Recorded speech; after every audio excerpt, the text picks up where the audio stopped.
ஒழுங்குபடுத்து. கர்த்தருக்கு வழியை ஆயத்தப்படுத்துங்கள், அவருக்கு பாதைகளை செவ்வை பண்ணுங்கள். மார்க் 1:3.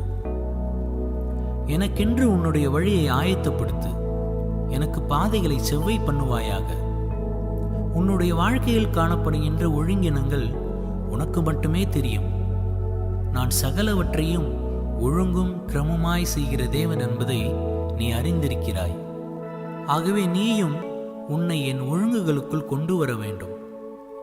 ஆதியிலே வானத்தையும் பூமியையும் சிருஷ்டித்த போது பூமியானது ஒழுங்கின்மையும் வெறுமையுமாயிருந்தது.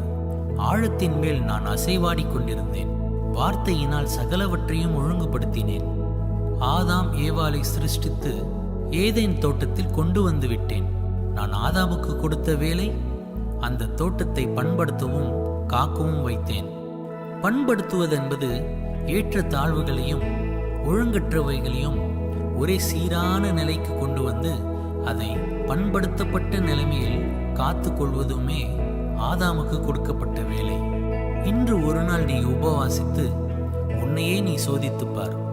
வேதனை உண்டாக்கும் வழிகள் உன்னிடத்தில் காணப்படாதபடிக்கு ஒழுங்கீனங்களை சரி செய்துவிடு. உனக்குள் காணப்படுகிற கலைகள் முற்றிலும் அகற்றப்பட வேண்டும். ஜெபம். பரிசுத்த பிதாவே, என் ஒழுங்கீனங்களை எனக்கு மன்னியும். நான் சகலவற்றையும் ஒழுங்குபடுத்த கிருபை தாரும். இயேசுவின் நாமத்தில் ஜெபிக்கிறேன். ஆமென்.